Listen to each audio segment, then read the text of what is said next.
Hello students, स्वागत है आपका आज की इलेक्ट्रिशियन क्लास में। देखो, आज हम प्रथम वर्ष की जो प्रथम इलेक्ट्रिशियन ट्रेड है तो उसमें फर्स्ट ईयर में प्रथम वर्ष में अपन आज पहला टॉपिक के बारे में डिस्कस करेंगे। पहला टॉपिक क्या है? पहला लेसन है वो किससे संबंधित है? इलेक्ट्रिशियन ट्रेड में ट्रेड थ्योरी की क्लास डिस्कस कर रहे हैं, ठीक है। तो सबसे पहले अपना पार्ट है, पहले यूनिट का टॉपिक है अपना introduction to the electrician trade. Electrician जो ट्रेड है, इलेक्ट्रिशियन ट्रेड का परिचय। भाई, अपनी जो इलेक्ट्रिशियन ट्रेड है उसका परिचय क्या है, इसमें क्या चीजें होती हैं, इसमें इलेक्ट्रिशियन ट्रेड होती है, इलेक्ट्रिशियन अपन कहते किसे हैं, इसमें क्या क्या चीजें होती है भविष्य में जो कि एक कारीगर को महत्वपूर्ण, कारीगर के लिए महत्वपूर्ण होती है। तो introduction to the electrician trade, electrician trade का परिचय पहला। देखो, इसमें अपन सबसे पहले डिस्कस कर रहे हैं विद्युत के बारे में। इसके बारे में सबसे पहले मैं डिस्कस करूंगा इसमें विद्युत के बारे में। इसके बारे में विद्युत है ये आई कहां से है, किस तरीके से पैदा हुई है, ये किनका योगदान है इसमें, तो उस चीज के बारे में थोड़ा सा डिस्कस करेंगे अपन। तो थोड़ा सा ध्यान से हर पॉइंट को क्लियर करते हुए चलना, ठीक है। विद्युत देखो,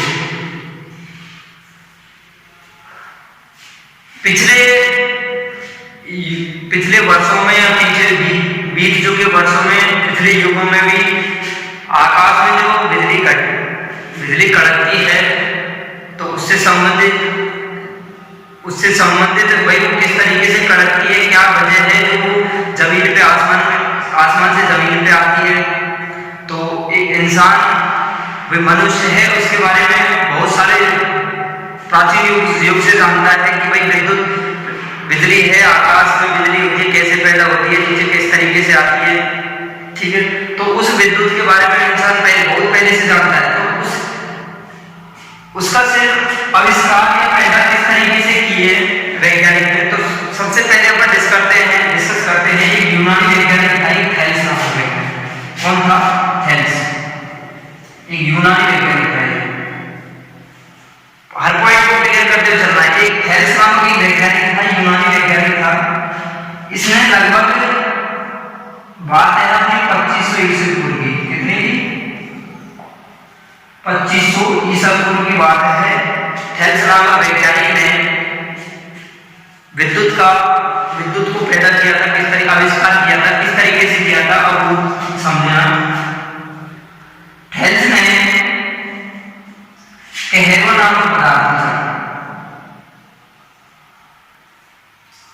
कहवा नामक पदार्थ की छड़ थी,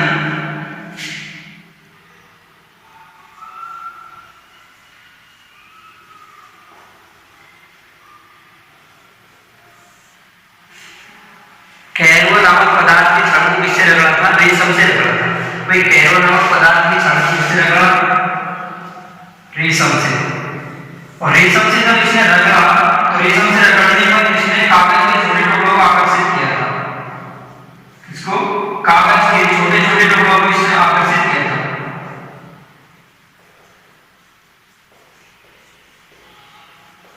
कागज के छोटे छोटे टुकड़ों को इससे आकर्षित कर दिया था इसने।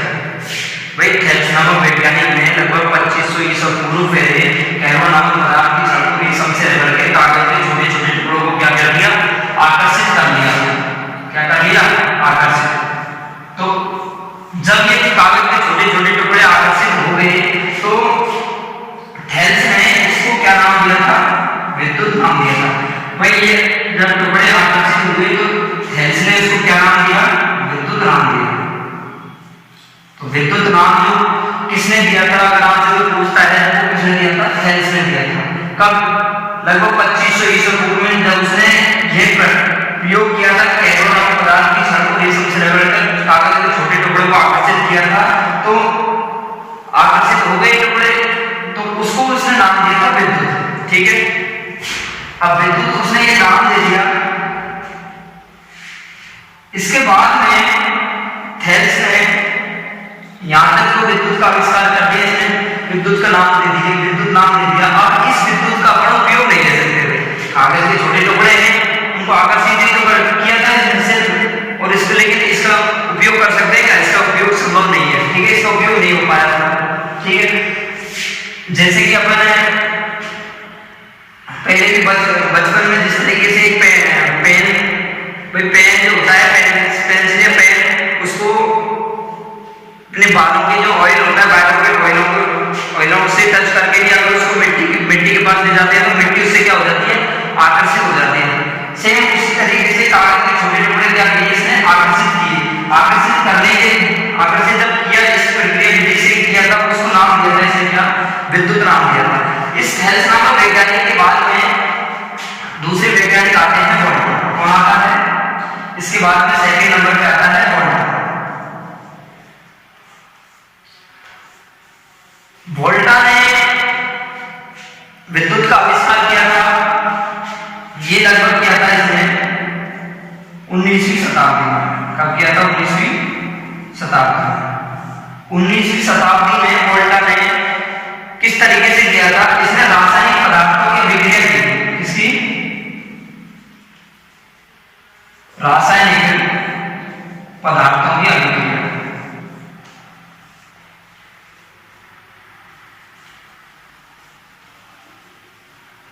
भाई वोल्टा ने 19वीं शताब्दी में विद्युत का उपयोग करते हुए इसने रासायनिक पदार्थों की अभिक्रिया के फलस्वरूप किसका निर्माण किया था? विद्युत का आविष्कार किया था। किसका आविष्कार किया था? विद्युत का आविष्कार किया था। इसने कैसे रासायनिक पदार्थों की क्या की थी? इसने अभिक्रिया की थी। वो किस तरीके से? जब इसने रासायनिक पदार्थों की अभिक्रिया की तो उसके फलस्वरूप इसको विद्युत बन गई, ठीक है। और विद्युत बनने के बाद में वह किस तरीके से अभिक्रिया की इसने? तो अभिक्रिया करने के बाद में इसने एक सेल का निर्माण किया था। वो सेल था वोल्टिक सेल। वोल्टिक सेल या वोल्टाइक सेल, इसके बारे में हम बात करेंगे, ठीक है। अगला जैसे आगे टॉपिक आया chemical effect of the electric current, विद्युत धारा का रासायनिक प्रभाव, तो उसके अंदर अपन इसके बारे में पढ़ेंगे, वोल्टिक सेल।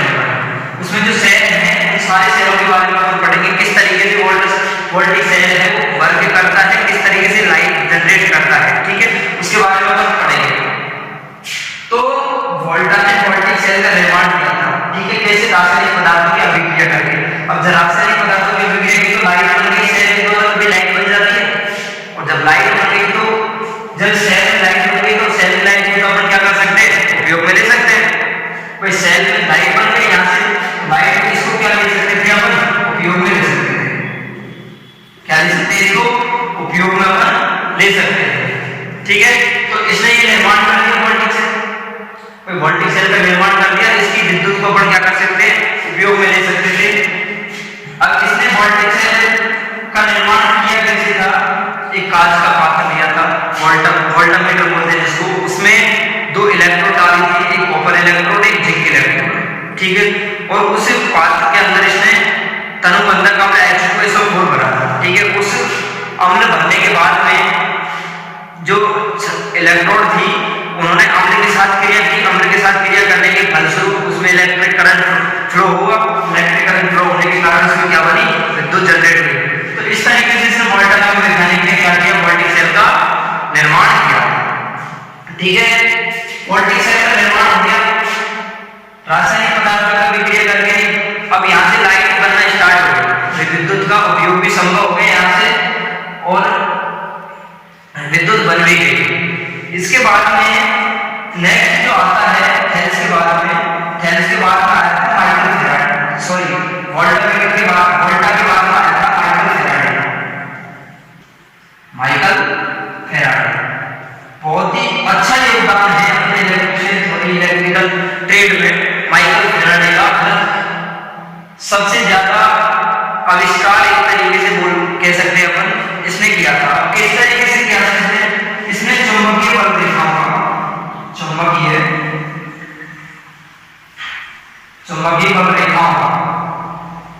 चुंबकीय बल रेखाओं का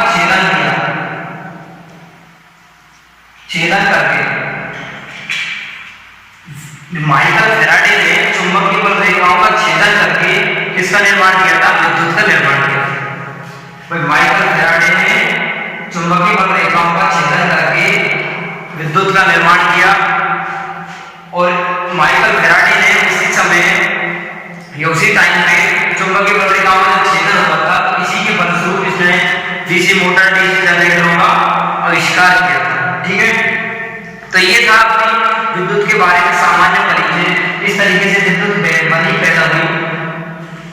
विद्युत जो होती है अपनी विद्युत जो होती है ये क्या होती है? एक प्रकार की ऊर्जा होती है। क्या होती है? ये ऊर्जा होती है। और ऊर्जा को ना तो पैदा किया जा सकता है, ना ही इसको देखा जा सकता है। ना तो इसको हम देख सकते हैं, ना देख सकते हैं, और न ही पैदा कर सकते, पैदा किया जाता है इसको।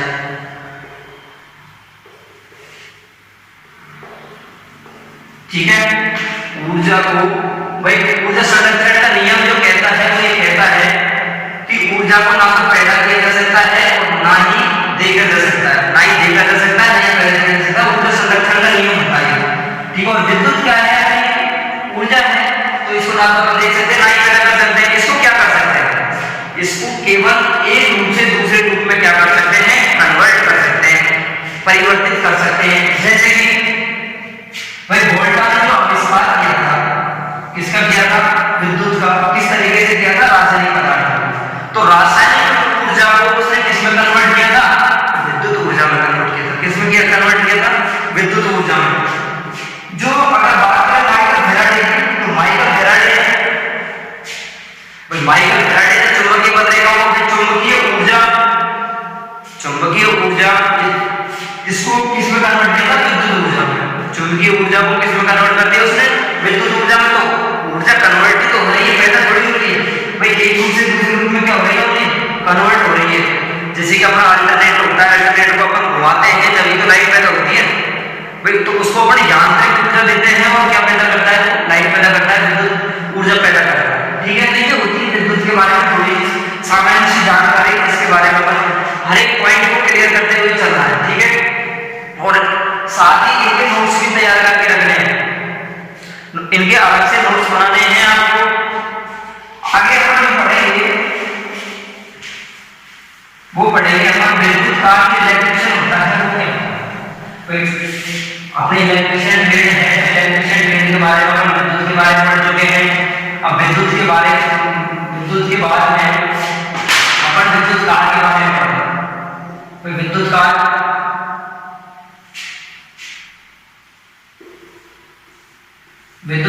इलेक्ट्रिशियन बोलते हैं। क्या बोलते हैं? इलेक्ट्रिशियन किसे कहते हैं? विद्युत तार किसे कहते हैं? अब भाई अपनी इलेक्ट्रिशियन ग्रेड है, तो इलेक्ट्रिशियन आपसे कोई ये पूछे कि इलेक्ट्रिशियन कहते किसे? पर ग्रेड तो आप इलेक्ट्रिशियन है, लेकिन इलेक्ट्रिशियन कहते किसे? तो इलेक्ट्रिशियन जो वह कारीगर होता है जो विद्युत के द्वारा चलने वाली मशीन या उपकरण, विद्युत के द्वारा चलने वाली मशीन या उपकरण,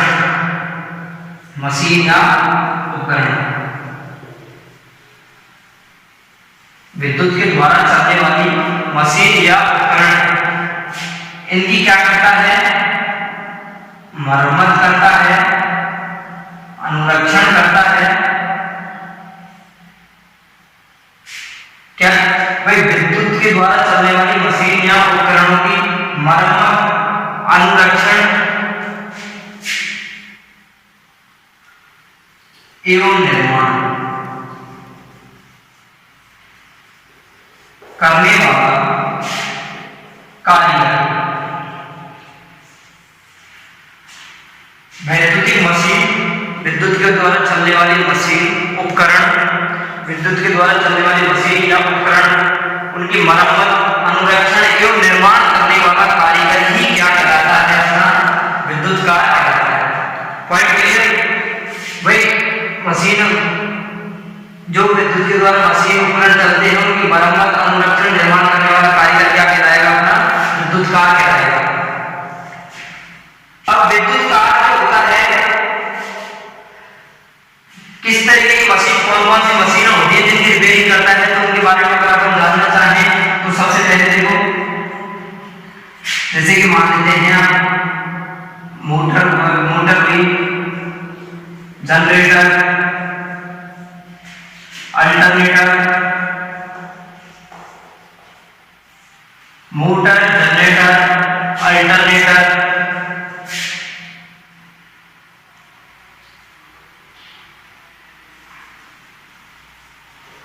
वैद्युतिक उपकरण,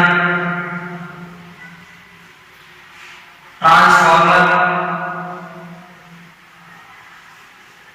इन सभी की क्या करता है, मरम्मत करता है, अनुरक्षण करता है, निर्माण कर सकता है। ठीक है, मोटर, जनरेटर, अल्टरनेटर, वैद्युतिक उपकरण, ट्रांसफार्मर, इसके अलावा घरेलू wiring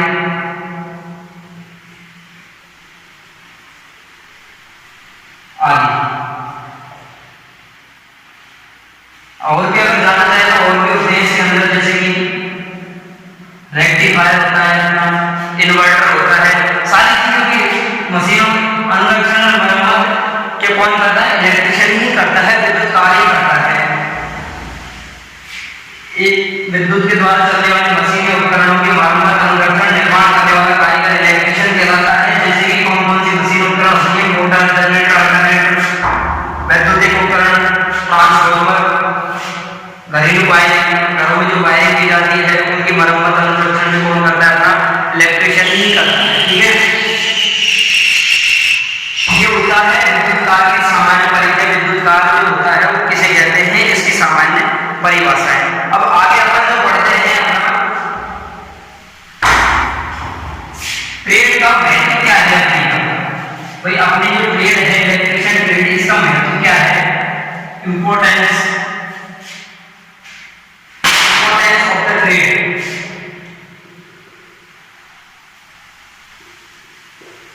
importance of the trade,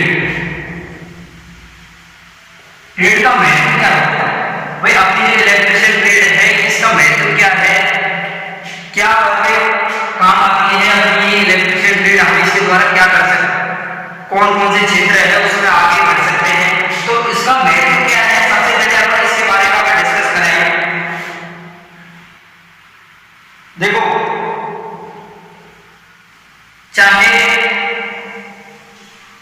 मरम्मत या निर्माण से संबंधित जो भी काम होता है, जैसे कि मान लेते हैं अपना भवन निर्माण या फिर मंजिला इमारतों का निर्माण वगैरह होता है, तो उसमें क्या होता है, बिजली की आवश्यकता पड़ती है भाई। विद्युत की आवश्यकता आजकल इस समय में हर जगह होती है, लगभग प्रत्येक स्थान पे विद्युत की आवश्यकता होती है। अब जहाँ पे विद्युत की आवश्यकता होती है तो वहां पे जरूरत भी किसकी पड़ेगी, इलेक्ट्रिशियन की। किसकी जरूरत पड़ेगी, इलेक्ट्रिशियन की जरूरत पड़ेगी भाई। जहाँ पे विद्युत का कार्य हो रहा है, जहाँ पे विद्युत, जैसे कि भवन है कोई, उसमें लाइट फिटिंग करनी हो, या फिर मंजिलों में कोई मोटर वगैरह, औद्योगिक संस्थान हो, इंडस्ट्रियल एरिया हो, उनमें मशीनों की रिपेयरिंग वगैरह या फिर मशीनों का अनुरक्षण, मरम्मत या उनको चलाना किस तरीके से ऑपरेट करते हैं, तो सारे जो कार्य करेगा वो कौन करेगा, अपना इलेक्ट्रिशियन करता है। कौन करता है वो कार्य, इलेक्ट्रिशियन करता है। अगर बात करें अदर कंट्री में, दूसरे अगर अपने इंडिया में तो इस तरीके से है, अगर बात करें यूरोप कंट्रीज की, तो यूरोप कंट्री में एक इलेक्ट्रिशियन को एज ए इंजीनियर माना जाता है। एज ए इंजीनियर माना जाता है, इंजीनियर माना जाता है, एज ए इंजीनियर माना जाता है। अगर बात करें यूरोप कंट्रीज में, तो इलेक्ट्रिशियन को एक एज ए इंजीनियर माना जाता है। क्यों माना जाता है इंजीनियर, क्योंकि वो मशीनों का क्या कर सकता है, अनेक प्रकार की मशीनों की क्या कर सकता है, मरम्मत कर सकता है। इसीलिए एक इलेक्ट्रिशियन को यूरोप जैसी कंट्रियों में, विदेशों में क्या कैसे जाना जाता है, एज ए इंजीनियर के तौर पे जाना जाता है। ये होता है अपना इलेक्ट्रिशियन ट्रेड। ये जो इलेक्ट्रिशियन ट्रेड है अपने, उसका सामान्य तौर से परिचय, इंपोर्टेंट क्या है, इसका महत्व है, किस तरीके से। अगर अपन बात करें इंपोर्टेंस हो गया, अपना महत्व क्या है कि हर एक इंडस्ट्रियल एरिया हो या फिर कोई भी संस्थान हो, तो उसमें या फिर मंजिला इमारत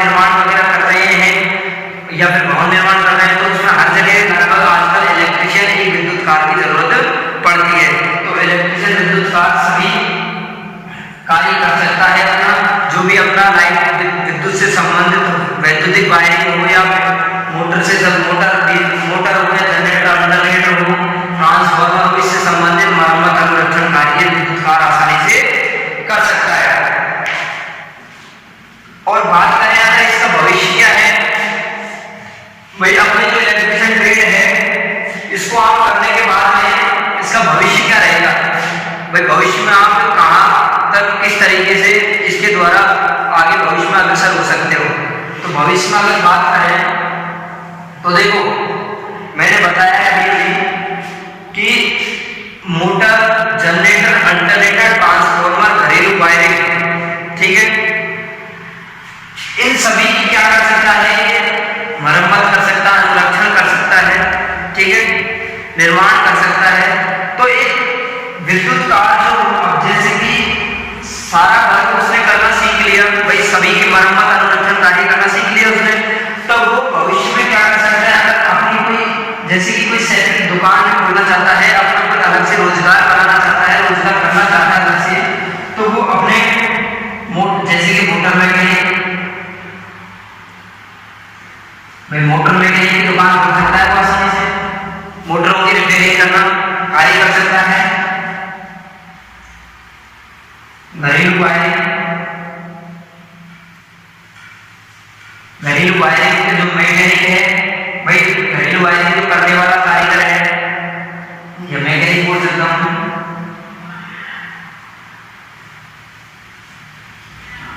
घरेलू वायरिंग का मैकेनिक, मोटर मैकेनिक,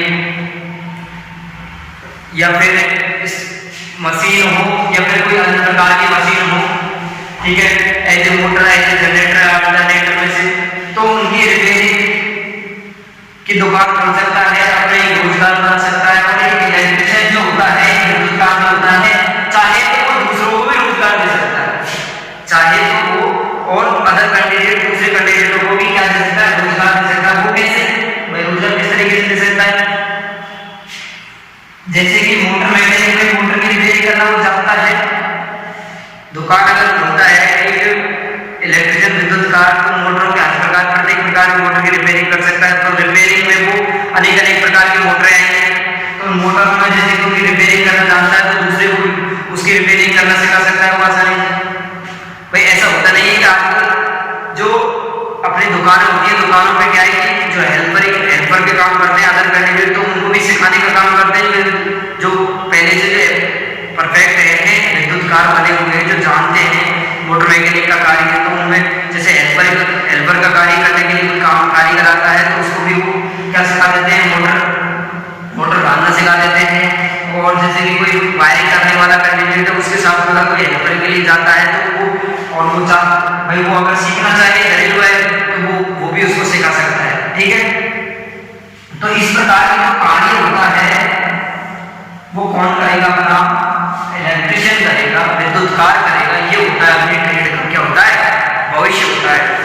तो इसके बारे में आप अच्छी तरह से समझ गए होंगे आज इलेक्ट्रिशियन क्या होती है, ट्रेड क्या होती है, इसके बारे में। अब थोड़ा सा अपन आईटीआई के बारे में भी जिक्र कर लेते हैं। एक्चुअल में आईटीआई होती क्या है, किस तरीके से, तो देखो आईटीआई काफी बार क्या होता है कि बच्चे आईटीआई करके निकल जाते हैं, आईटीआई का अगर उनसे फुल फॉर्म भी पूछते हैं, पूरा नाम उनसे आईटीआई का तो नहीं बता पाते। तो आईटीआई से संबंधित कोई है अपनी सारी बात। देखो आईटीआई अगला जो पॉइंट है आगे पढ़ेंगे अपन, ठीक है। आईटीआई जो होती है इसकी जो फुल फॉर्म की अगर बात करें, industrial training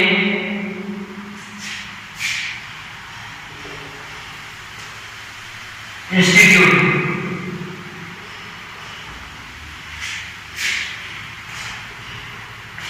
industrial training institute क्या हुआ, फुल फॉर्म की बात करें इंडस्ट्रियल ट्रेनिंग इंस्टीट्यूट। इंडस्ट्रियल औद्योगिक, इंडस्ट्रियल को क्या बोलते हैं, औद्योगिक बोलते हैं। ट्रेनिंग को क्या बोलेंगे, प्रशिक्षण बोलेंगे, क्या बोलेंगे, प्रशिक्षण बोलेंगे, ठीक है। औद्योगिक प्रशिक्षण इंस्टीट्यूट संस्थान,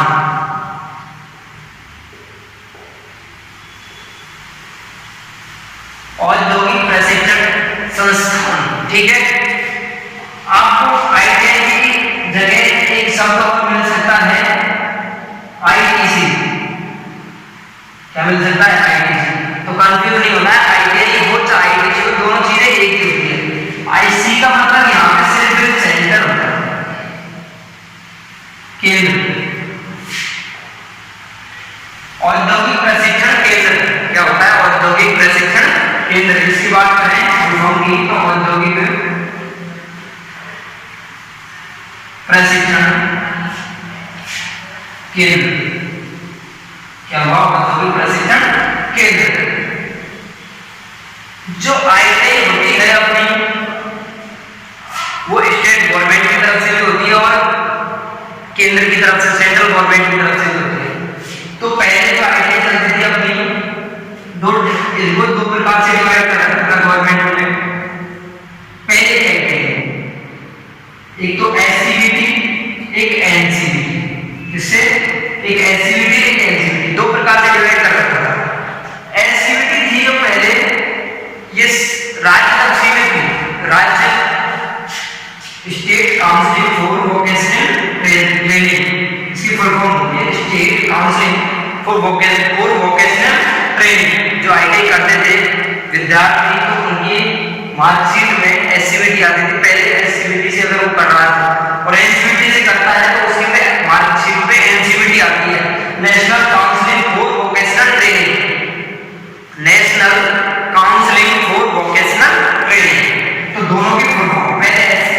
और आज कल जो गवर्नमेंट ने कर दी है, दोनों की मान्यता एक ही कर दी है, चाहे एससीबीटी हो या एनसीबीटी हो, दोनों एक ही मानी जाएगी। ठीक है, अगर कोई बच्चे ने एससीबीटी से आईटीआई कर रखी है तो उसको केंद्र में भी मान्य होगी वो, अगर किसी ने एनसीबीटी से कर रखी है तो वैसे तो केंद्र में मान्य नहीं।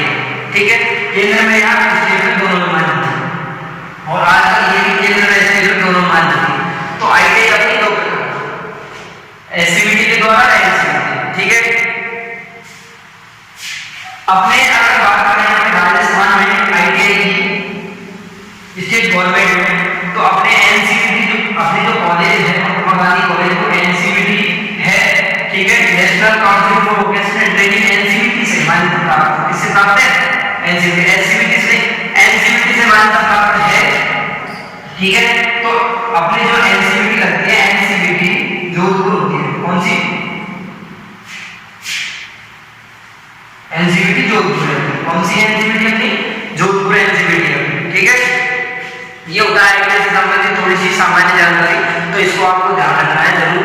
आपसे हो सकता है कोई भी विद्यार्थी पूछ ले जो पहले से पढ़ा हुआ हो, या फिर आप स्टार्टिंग में आप कॉलेज में आते हो और आप कॉलेज में आपको ये सारी चीजें नहीं सिखाई जाए और डायरेक्टली आपसे कोई पूछ ले और आप जवाब नहीं दे पाए तो फिर थोड़ा सा अच्छा नहीं है। ठीक है, तो इन सारी चीजों के बारे में थोड़ी सी आपको जानकारी होना जरूरी है। ये होती है आईटीआई से संबंधित जो आईटीआई संबंधित महत्वपूर्ण चीजें। ठीक है, ये हो गई आईटीआई। आगे अपन जो पढ़ने वाले हैं, पढ़ेंगे वो पढ़ेंगे भाई अपन जो कार्यशाला होती है अपने, जहाँ पे अपन प्रैक्टिकल करते हैं या फिर जहाँ पे अपन कार्य करते हैं, जैसे कि कार्यशाला कोई सी हो। ठीक है, तो उसमें कार्यशाला में अपन काम करेंगे तो क्या क्या सावधानी अपन को बरतनी पड़ती है। अगर अपन सावधानी नहीं बरतते हैं तो किस तरीके से अपने पास दुर्घटना होती है हमारे लिए। ठीक है, तो उन सावधानी को अपन को कार्यशाला में बरतना पड़ेगा। ठीक है, तो उन सावधानी कौन सी सावधानी होती है, किस तरीके से अपन को कार्यशाला में काम करना है, क्या सावधानी बरतनी है कार्य करते समय, किस प्रकार के औजारों का अपन को प्रयोग करना है, ये सारी चीजें अपन नेक्स्ट पॉइंट में पढ़नी पड़ेंगी। ठीक है, आईटीआई में अपन इलेक्ट्रिशियन ट्रेड में मैं बता चुका हूं, वैसे इलेक्ट्रिशियन ट्रेड में अपन लाइट से संबंधित जो कार्य है सारी सब चीजों के बारे में, चाहे रिपेयरिंग से संबंधित हो,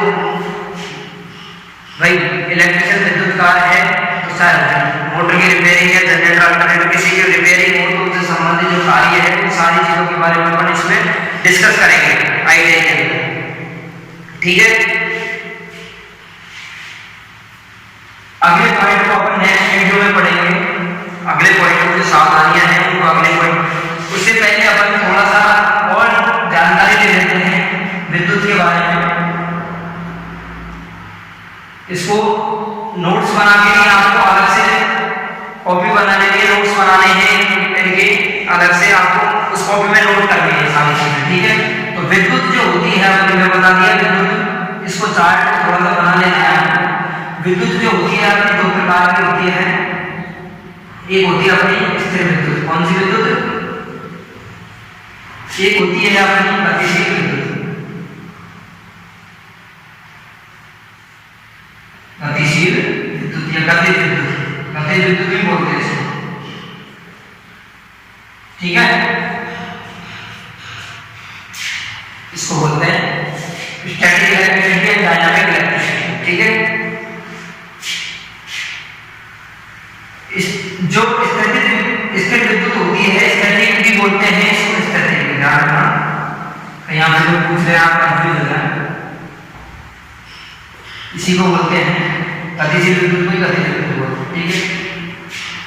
विद्युत की खोज, अगर विद्युत शब्द की बात करें, इसकी खोज शब्द की खोज किसने दिया था? ये अब पहले बता चुका हूं फर्स्ट में, किसने दिया था? थेल्स ने। किसने दिया था? विद्युत शब्द किसने नाम प्रोनाउंस किया था? थेल्स ने किया था। कब किया था? लगभग 2500 ईसा। कब किया था? लगभग 2500 ईसा पूर्व किया, ठीक है।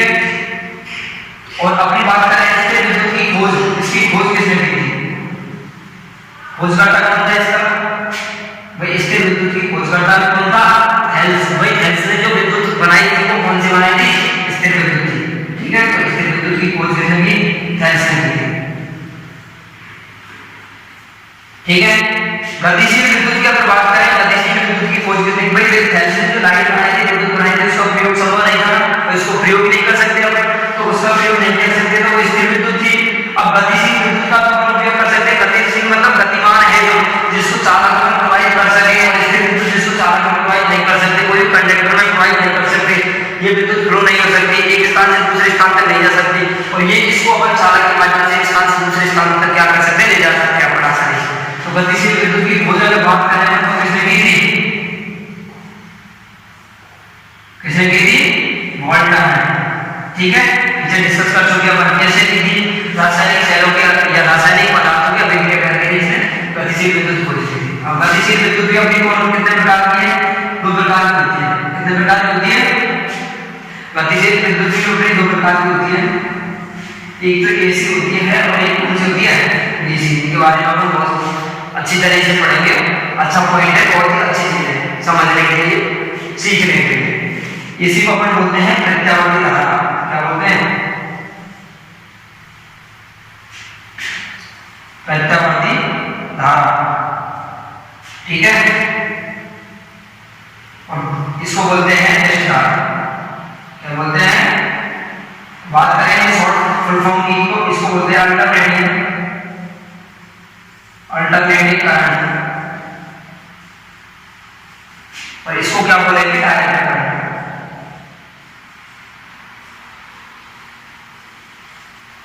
इसको तो अल्टरनेटिंग करंट बोलेंगे, इसको क्या बोलेंगे? डायरेक्ट करंट, एसी और डीसी, ठीक है। ये क्या होती है, इनके बारे में आगे डिटेल से पढ़ेंगे, वैसे थोड़ा सा समझा देता हूं आपको।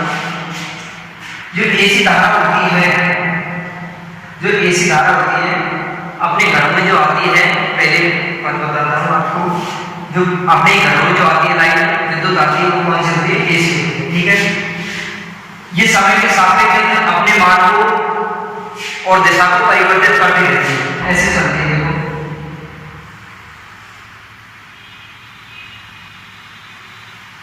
ये टाइम के अकॉर्डिंग, ठीक है। टाइम के अकॉर्डिंग अपने मान, अपना मान है भाई, यहाँ पे मैक्सिमम अधिकतम मान हो गया इसका, क्या हो गया? अधिकतम मान,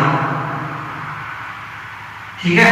इन दोनों जगह मैक्सिमम मान है, अधिकतम मान है इसका, एसी धारा का, ठीक है।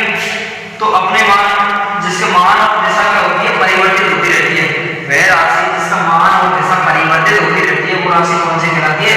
एसी धारा कहलाती है, प्रत्यावर्ती धारा कहलाती है, अल्टरनेटिंग करंट कहलाती है, ठीक है। यहाँ पे जैसे कि मैक्सिमम मान है, अधिकतम शिखर मान है, यहाँ पे भी शिखर मान है।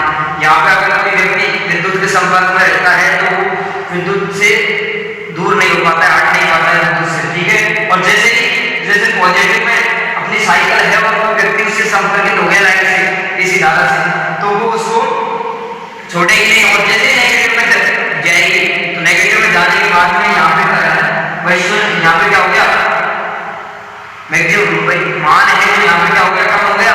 तो यहाँ मान कम होने के बाद उस व्यक्ति को क्या होती है, छोड़ देती है। अगर व्यक्ति उससे छूट जाता है तो आसानी से, ठीक है। तो झटका प्रदान करती है, झटका इसी का। और ये 1 सेकंड में ऐसे चक्कर, 1 सेकंड मात्र 1 सेकंड में ऐसे चक्कर कितने पूरे करती है, लगभग 50 चक्कर पूरे करती है। कितने? 50। और ये चक्कर पूरे करने की जो प्रक्रिया है इसको बोलते हैं फ्रीक्वेंसी अपन। तो इसी को क्या बोलते हैं, तो 50 हर्ट्ज 1 सेकंड में कितने हर्ट्ज पूरे कर, कितने फ्रीक्वेंसी कितने फ्रीक्वेंसी होती है इसकी, 50 साइकिल पूरी करती है, 50 हर्ट्ज फ्रीक्वेंसी। जिस धारा की बात करें तो इसका मान हमेशा परिवर्तित नहीं होते समय के साथ, ये बिल्कुल क्या चलती है,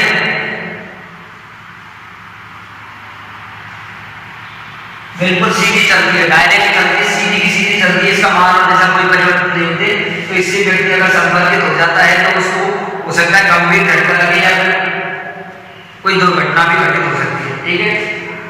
ये होता है एसी और डीसी धारा का। वैसे इसके बारे में अपन डिटेल से बाद में पढ़ेंगे, बेसिक इलेक्ट्रिसिटी जो लेसन है अपन उसमें पढ़ेंगे अपन, आगे आएगा टॉपिक, ठीक है। तो आज अपन ने सारी चीजें पढ़ ली हैं। कौन कौन सी चीजें पढ़ी है, विद्युत पढ़ ली, विद्युत के बारे में जो किस तरीके से पैदा हुई, खोज की कई वैज्ञानिकों के द्वारा पढ़ चुके हैं अपन। विद्युत के बाद में अपन ने विद्युत कार्य के बारे में पढ़ी है।